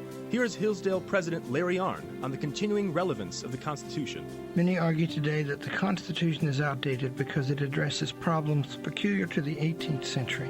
Some parts of the Constitution do read rather quaintly. Consider the injunction against titles of nobility in Article 1, Section 9 of the Constitution. But is that so outdated? The purpose of the injunction is to prevent the government granting special privileges to some for partisan reasons. This strikes at the heart of the rule of law. The crony capitalism so common today is a place where the government bestows favors and tax dollars on some businesses to give them a leg up over others. This is exactly the kind of thing the Constitution was meant to prohibit. The Constitution is not so outdated after all. This Constitution Minute was brought to you by Hillsdale College. To join the national conversation on the Constitution, go to constitutionminute.com. Conservative media done right. You're listening to the SHR Media Network. And welcome back to the Sackheads Radio Show live in the SHR Media Network. I know you can hear us on Periscope during the break. We weren't saying anything we weren't supposed to. No, Really? Everything we say on the air? I know. I've dropped 3 F-bombs tonight. That's how you know I was in Boston this week. A minimum of That's 3. how you know I was in Boston this week. You picked me up tonight for dinner, and you said, the fuck do you want to eat? That's exactly what I said. Somebody came back from Boston. By the way, I have to give Sean ridiculous props for a dinner shot tonight. Our regular listeners like it when we talk about our dinner escapades. And this one's not funny. This one is just amazing. So Sean, we're sitting there eating, and we're eating at a particular establishment really quick. We were prepping the show, doing our show stuff, and all of a sudden Sean, who is about as athletic as a sloth, Sean, really? So you're keeping the camera on you again? It's my blog. I'm flipping it. I just had to flex first. Wait, and there we go. Okay. So Sean's sitting there, and I'm about basically where your perspective is on the camera, and I'm Sean, and over my right shoulder, it was further. About 15 to 17 feet away. Yep. Is a trash receptacle. And this trash receptacle is in an enclosed space, but not with the opening on top, the round opening on top like you would think. Front load only. This opening was... Don't steal my story, Sean. Sorry. Don't steal my story. I need a Diablo sandwich and a Dr. Pepper. And there's a front load, and there's no swing door on it, right? So it's not like the golf game. But it's open, and the hole is about maybe total 8 inches tall. And the top of the trash can comes up a couple inches, which leaves 6 inches of open space.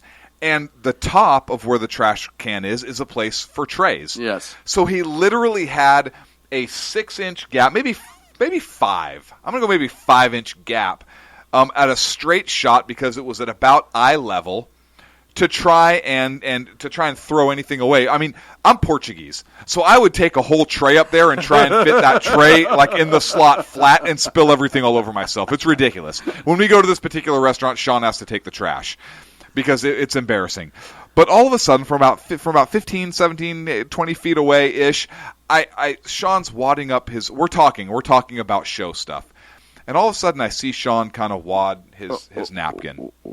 And this is the napkin I'm going to demonstrate. And he's wadding his napkin, and we're having a conversation, much like you're seeing right now. You're going to get people freaking seasick while I'm telling a story right now, Sean. So Sean wads this up, and all of a sudden I see him laying back, and I'm like, is this guy stretching? Because I've seen him play sports, and by sports I mean roulette. And all of a sudden he rears back. Oh, go ahead.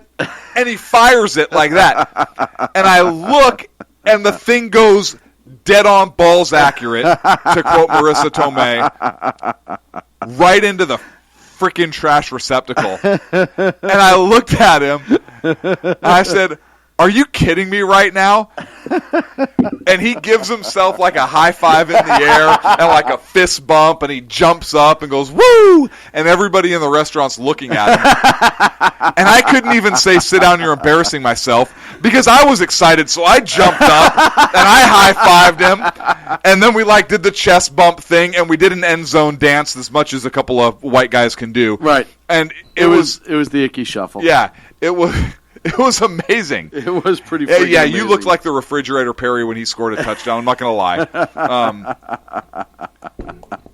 Just amazing. So I had to bring that up. Well, I appreciate that. Yeah, you're welcome. It was one of those things that I didn't think when I threw it I was even going to be. You did, because I even commented. I said, I looked at him. I said, "You just felt that, didn't you? Like you had to. You have never taken a shot like that in your life. I've known you for years. We've been around exterior trash receptacles." Every time we meet up, every time we see each other, you've never made it. You've never slam dunked a shot like that. And you said, actually, I did. I totally felt it. I just went for it. Yeah, no, I just kind of leaned back, a little bit of arc on it because, like you said, there was no opening, so I had to get it just right. It was perfect. It was like a 3-degree. It was like it was like a change-up. You know what it was? It was like the rise and fall of a 2-2-3 round. I mean, it was just that perfect arc, just that, from the point of when it left the muzzle or your hand or your paw, whatever it is, and it kind of went up and just arced perfectly and just crossed the other plane again. It was beautiful. Well, it was like I said, it was beautiful. It looked like you belonged on the Golden State Warriors. I'm not going to lie. It was like a change-up. I threw it, it looked like a fastball, and just as it went over the trash can, the bottom fell out of it, and it just clumped right into the can. It just perfect. It was perfect. I was lucky. You looked like an Oakland A's pitcher. It was just beautiful. So up on the board you have, in other news... actually, I have Mississippi Madness. Oh. Yeah. So the Mississippi House of Representatives passed a law, and it's not signed into law yet, but there's a good chance it will be. It's House Bill 4. Apparently, they do a lot of business in Mississippi. It's March. You know what, though? I'm okay with that. I'm not going to lie. I'm okay with that. But they started their numbering system when they formed a state. Oh, okay. All right. So it's House Bill 4. And the bill is also known as the Parent Involvement and Accountability Act. Sounds good. Right. Right? Under this law, which was introduced by State Representative Gregory Halloway, who's a Democrat, it would mandate that a section be added to each report card for children in school in which the parents are graded on their responsiveness to communications with teachers, the student's completion of homework and readiness for tests, and the frequency of absences and tardiness. Let me rephrase. There's a law that passed in Mississippi. Go ahead.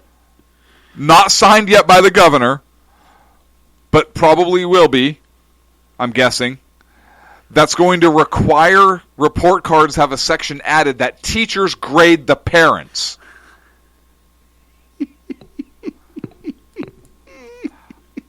I would fail miserably.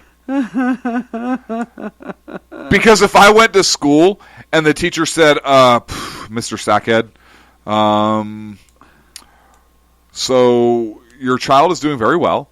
However, your responsiveness to communications with teachers, particularly when we said that you had to teach your children to embrace other views and teach them the Muslim religion and so forth. You weren't very responsive. As a matter of fact, I think your words are, let me see my notes, fuck off. So you're receiving an F, and this is being reported to the state. And I would in turn stand up, rip it up, and say, fuck off. Are you kidding me? I would, like, it wouldn't surprise me if this wingnut legislation passed in California. But in Mississippi, and first of all, the stones that are required to allow a school teacher whose job it is to help facilitate the education of the kids to grade a parent. Wow. Well, think about that for a moment. Who's in charge of raising your child? Oh, why don't I have Hot for Teacher on ready to play? Because who's in charge of raising your child? Of course it's the parent's job. But we have nanny states, we have nanny believers who think it's their job. Right, but this is a point, Sean. They passed a law. Oh, I know. I know. It's batshit crazy. Right? It's absolutely batshit crazy. It's Moonbat 101. Now, the positive side of it in my head is Maybe if it's a hot teacher, you'll get detention with her and have to do make-up stuff. Now, did you say make-out stuff? Yes. Which is why I wish I had Hot for Teacher queued up on the board. The reality is it's very scary when government chooses to overstep their bounds on any level. Yeah. And particularly in this place when it comes to the education of children and then the judging of parents from one person's perspective. Right. That gets reported to state on a database. Now, eventually what this will roll into is if you get enough negative remarks, the state's going to come in and raise your child because you're obviously not a good enough You're parent not a to fit handle. parent. Right. And that, to me, we go through progression, right? None of these laws ever come out what the end game is going to be. We know that. They implement this, and then what they'll do is start adding little rules underneath it from under the Department of Education that will eventually morph into discipline on the adult. Now, I think this is different than if the child is committing a crime, that you have the parent pay restitution, et cetera, et cetera. There's a lot of, and I've told stories before about my view on schools and how I think that they're out of control. Yeah. How they have too much power. I mean, just like you said, from one person's perspective. So if you have a parent that disagrees politically with a teacher and no, little Johnny, little Susie, whatever it is, we don't believe that it's okay for X, Y, or Z, or whatever the issue is. Right. Evolution is not a fact, it's a theory, right? Creationism is not a fact, it's a theory. Whatever your teaching is, either side of the spectrum. If a teacher doesn't like your perspective, or doesn't like if you challenge any kind of their authority or their perceived authority or perceived challenge, how dare you? all of a sudden you're not responsive to communication. Right. No, I had a response. You just didn't like it. You just didn't like my response. Absolutely. But I responded. Well, and there's a difference. And then can you challenge your grade? But this goes back to a lot of states overstepping their bounds when it comes to children. In this case, it's the Department of Education. We know the Department of Education is wrapped into Obamacare. What if they eventually turn it around and say, hey, this is a great idea. We're going to implement this on any school that receives federal money. And if the parent isn't responsible enough, in our opinion, to raise their children appropriately, then they're probably not responsible enough for a gun. Right. And we know Obamacare wraps in with the Department of Ed. We know that Obamacare wraps into the 2A thing now. Yeah, and that's by design, folks. Yes. Shit like this, I believe, is intentionally thrown out that way. I want to bring something else up. I know this is kind of our miscellaneous news block. I think I even wrote whatev up there on the board of awesomeness. But a Clinton IT specialist, the guy who set up Clinton's server in her house, got immunity. Right, we know that. We know that. Got immunity. Well, what a devastating witness, right? And I want to think about this. I don't think the Justice Department gives immunity to somebody, particularly somebody with the depth of knowledge that this individual had, if they were not seriously considering going after an indictment for Hillary Clinton. Mm-hmm. And here's why I say that. I don't think that, in my opinion, if the Justice Department was going to go after a fall guy, if they were going to go after somebody and let Hillary Clinton off, it would be this guy.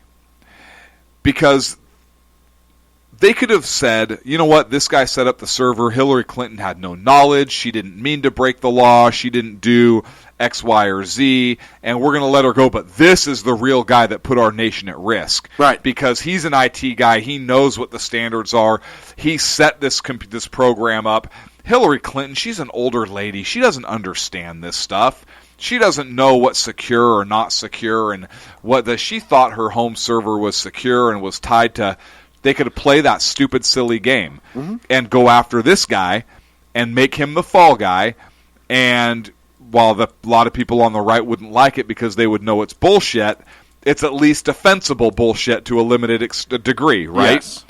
That's not what they did. They gave this guy immunity. And this guy doesn't get immunity because he's going to testify against another staffer. No, this guy is giving up information on Clinton. Yep. And that's why I think it's so key.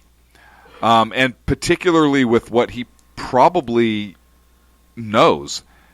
I mean, people are going to, with the information that this guy's giving, with his cooperation, they're going to be able to pinpoint gaps in email record. There's a lot that they're going to be able to do that they otherwise would not have been able to do so. And I don't think they would have done that if they didn't have any kind of intention of going after her. Well, go ahead. You know, it's just really funny to me that his one of the things that this whole Trump thing has caused is very, very little focus on what's going on with Hillary and a potential, major league potential, criminal investigation, potential indictment and conviction. And while everyone's worried about, what Donald Trump said about so-and-so's hands or vice versa or whatever, that story has been buried at the bottom of the news page, left and right. And that's something that... and something else has been buried, and this is one that's near and dear to us, particularly with Chris Peranto and so forth. Hillary Clinton said, I don't know if you saw this, when she was talking about Libya, one person. Yeah, she said we didn't lose a single person in Libya during her time as Secretary of State. Nope. Not once. So just remember that. Not one person, according to Hillary Clinton, was lost as she was Secretary of State in Libya. So, it just shows you, though, they're doing everything they can to protect her. Yep. Everything they absolutely can. Yep. And here's the full quote, just so that we're not misquoting her or taking her out of context. Here's the full quote. Now, Libya is not perfect. Now, is Libya perfect? It isn't. Libya was a different kind of calculation, and we didn't lose a single person. We didn't have a problem in supporting our European and Arab allies in working with NATO. Yeah, it seems pretty in context to me. It's not a single person. Not a single one. Not one. You know what? She's right. She's actually technically correct. Right. We didn't lose a single person. We lost 4. That's right. So what is the right getting all on her about for this? Jerks. She's technically correct. They're just cherry picking. They're cherry picking, and look, even when she says something that is correct, we on the right can't let it go. And I don't know why on this show we immediately jump to a negative, but as I'm reading the story now and as we're talking about it, I'm going to apologize to Madam Secretary. Madam Secretary, I apologize to you. You were technically correct when you said that we did not lose a single person during your time as Secretary of State in Libya. Right.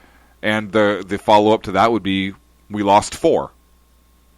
So, thank you for allowing me to apologize and set the record straight. Yep, absolutely. Thank you, Hillary.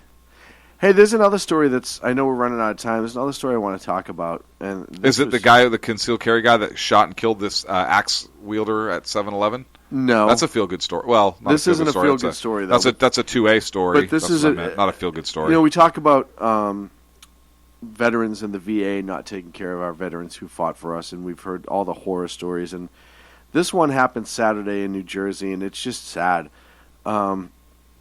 A veteran who lit himself on fire and eventually died of the wounds outside the Atlantic County CBOC in Northfield, New Jersey, on the front step of the VA. He had been treated there in the past for mental health. The story is on disabledveterans.org. It was written just today. But he obviously felt like he was being left out in the cold, that they weren't taking care of him. He was seeking more psychiatric help, and it got to the point that this veteran, a person who served our country voluntarily, put himself in harm's way, felt the only alternative to dealing with the VA was lighting himself on fire and eventually succumbing to the injuries. And this happens a lot, and this story seems to be going by the wayside. We all know what a mess the VA is. Our dear friend Liz Loris has dealt with them for years, and a bunch of other vets that I know have dealt with the VA for years and have gone nowhere on little things and on big things.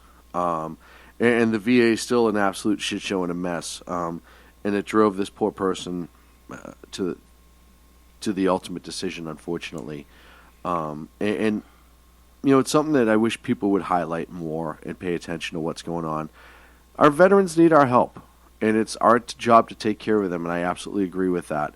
When we talk about who gets what in this country, and we talk about how, people on welfare don't get enough free phone minutes or blah, blah, blah, blah, blah, we still have veterans who are not being treated appropriately, who voluntarily served. And I just think that's something that we really need to take time. The VA needs to be fixed. So when we argue about who's the next president, I think that's something that needs to really be looked at, is who's going to fix the VA, who's going to lead the charge to fix the VA. This president said he was going to, and obviously, like everything else, this jackass hasn't done anything. But outside of the politics, this affects people's lives, and it affects our heroes. And that's something that we need to address sooner rather than later. Well, I'm going to make us end on a happy note. Okay. Because that was depressing. I know. Important to bring attention to. Yeah. But depressing. I don't want to leave our folks that way. I agree. There is a push right now. 30 congressional members have signed on to sponsor a bill to award the 23rd Headquarters Special Troops, World War II group, the Congressional Gold Medal. Yeah. For their exploits during World War II. And those of you that don't know what that group is, they were the Ghost Army group that set up inflatable tanks.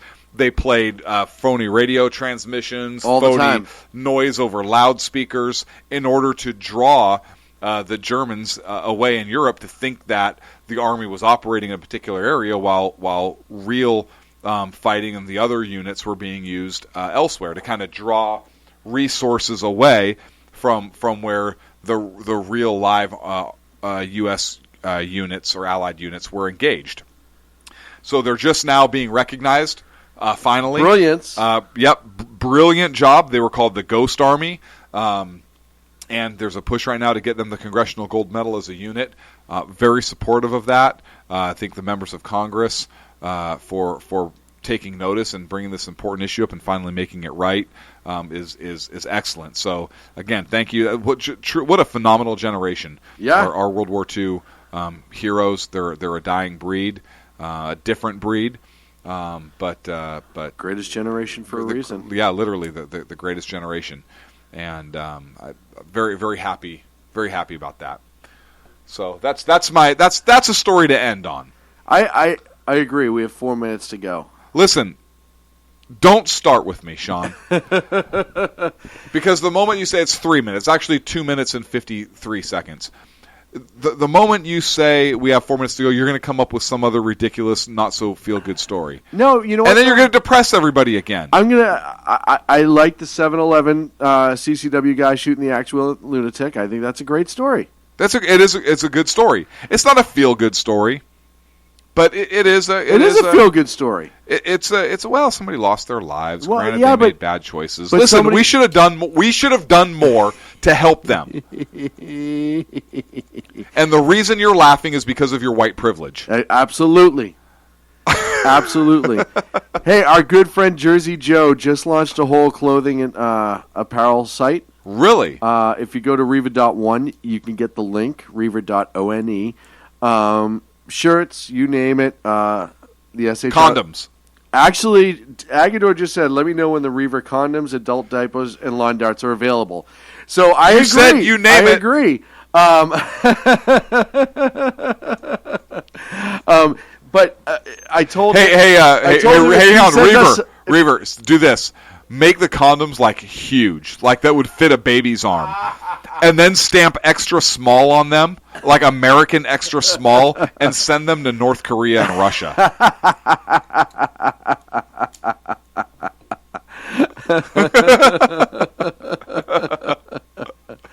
So if you have a chance, check it out. Support a great cause. The SHR logo may be on a couple of them, and we very much appreciate that. More importantly, I am charging him something for the wall to send to us to put up on the wall here at the SHR Media Studios, which I actually want to start getting all of our affiliates to start sharing some swag that we can put up on the wall. So we have pictures. We have a great picture from POF that's actually signed that we need to put up by the artist and by the Navy SEAL whose face is portrayed as the Patriot. Yeah. We have still yet to put up. Yeah, and a couple more things, but you know what? We've made some small changes. We're going to work on getting the show more right. See if I can get that soundboard over there and make some adjustments here. But baseball season, baby. Notice I'm wearing my my green and gold. I notice, and for me, because the Punisher is on Daredevil again, and they actually got the Punisher right, I'm wearing my Punisher like on the shirt. series. Yeah. Really? Yes. The television series, right? Yeah, Netflix. You haven't seen it? No. Oh. Is it good? Are they going that because he's that's Marvel, right? I think Daredevil's Marvel. Yeah, no, Daredevil is Marvel. Matter of fact, he was part of the new Avengers, wasn't he? Mm-hmm. It's going to be a good one. I wonder if he's going to be kind of rolled into the movies. No, I don't think they're going to go that far with it. I don't think you'll see Daredevil that far in or any of the characters there. Punisher, if you see it, they've actually done the Punisher right. Now, I'll leave it at that because I don't want to get into too much because they did a really good job. Have you seen the trailer for Suicide Squad? Yes, looks great. I wonder if they're doing that because of the whole Batman-Superman thing intro to Justice League. Oh, yeah. Yeah, right, they so have they have to. the bad guys and the good guys. They absolutely have to. A lot of good movies coming out. If you're I'm not a big DC geek fan. Ever since Superman renounced his citizenship and Green Lantern likes penis in his mouth, I haven't been a DC fan. What? I didn't judge it. No, I know. Remember we got Sacco the Green Lantern shirt and he thought it was awesome? Yes. Right after that came out. And then how dejected he was when we finally broke it to him after he'd been wearing it around for like 3 days. I haven't seen him wear it since. No once. Folks, that's it for the Sackheads Radio Show. Thank you so much for joining us this week. We'll be back next Wednesday, 8 Pacific, 11 on the East Coast. Check us out, shrmedia.com. Check out all of the great affiliates and shows that we have: The Unpleasant Blind Guy, The Exceptional Conservative, The Reverb Common Sense, High Plains Pundit Radio. Check us out on Spreaker. Follow at Sackhead Clint, at Edge of Liberty, or at Sackheads. We're also on Facebook. We'll see you next week. Have a great rest Don't forget to week. sign your programming notes. Oh, programming notes. Got to sign it. We're going to eBay it. The best late-night conservative talk show in America, Sackheads Radio. And listen, there are no people better on the air to give you the best in conservative talk than Sackhead Sean and Sackhead Clint.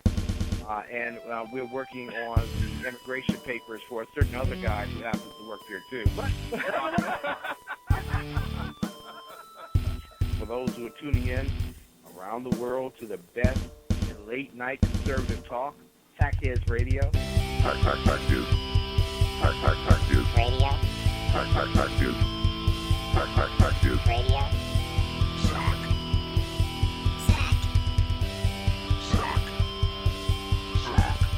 The best late-night conservative talk show in America. In America. In America. And in this web was a large, I'm pretty sure it was the biggest spider I've ever seen.